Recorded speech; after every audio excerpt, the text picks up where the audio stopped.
What is up, guys? Delboy here.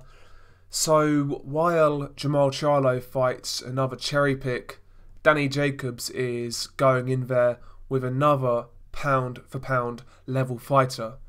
Am I the only one who is kind of disgusted by the PBC fanboys overrating, overhyping guys like Jermall Charlo, who have done absolutely nothing in recent years, but disrespecting guys like Danny Jacobs, who have earned their stripes and fought good competition? Danny Jacobs has done so much more than Jermall Charlo, yet he doesn't get the same support from a certain section of fans. Why that is, I have no idea, because as a boxing fan, you should be grateful and you should support guys who give you good fights. And Danny Jacobs does that, but for whatever reason, his face doesn't fit, and he'd rather support entitled divas like Jermall Charlo. I mean, let's compare the recent competition from both fighters. Let's compare, right? Let's look at Danny Jacobs. His last 7 fights, including the Alvarez fight, which is upcoming.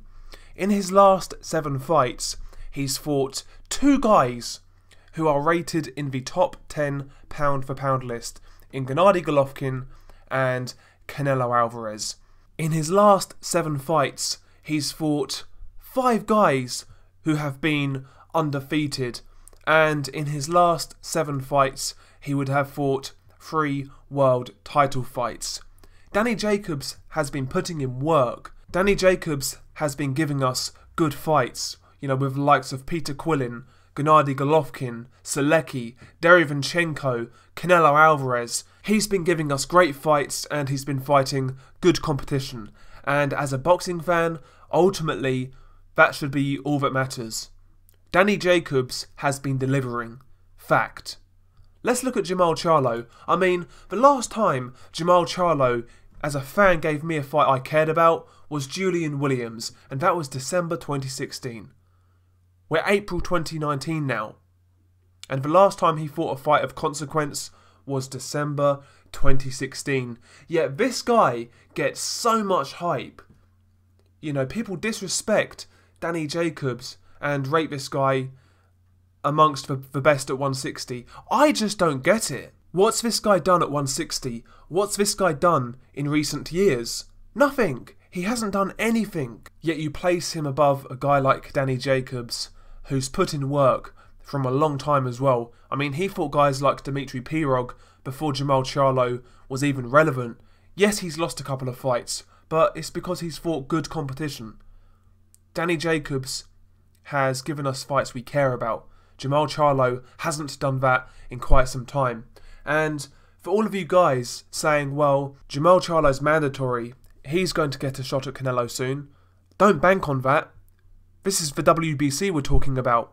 Tell that to guys like Sergio Martinez. Tell that to guys who the WBC fucked over. Do you really think the WBC are going to force Canelo to fight Jermall Charlo? Really? Really? Canelo owns the WBC, man.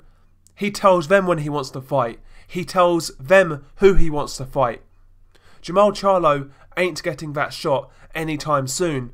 And in the meantime, he's content to fight D-level guys like Brian Adams or Brandon Adams, whatever his name is.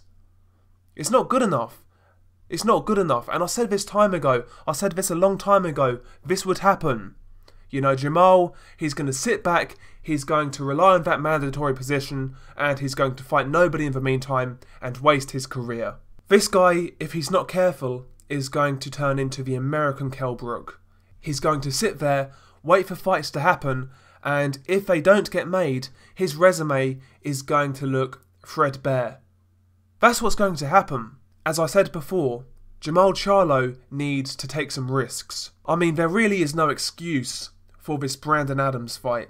I mean, in the very least, you could have rematched Matt Korobov, who arguably beat you. You could have at least done that, but no, we can't even get that. Yeah, the guy needs to pull his finger out and do something. He needs to do something of consequence at 160. And if that means going to the zone for a fight or two, so be it. I mean, like I say, Danny Jacobs, he's taken fights that are you know, like kind of high risk, low reward. Guys like Selecki. That was a proper high risk, low reward type fight because nobody apart from hardcore boxing fans knew how good Selecki was. And if Jacobs lost that fight, people would have clowned him. Guys who gas up Jermall Charlo would have clowned Danny Jacobs for losing to Selecki because you don't know shit about boxing. That's the facts. Stop protecting this guy and put pressure on him to fight somebody good. Seriously, what's this guy done since 2016? Nothing. He needs to do something, man. I'm getting sick of Jermall Charlo's hype. Do something. And stop disrespecting Danny Jacobs in the meantime, you absolute clowns.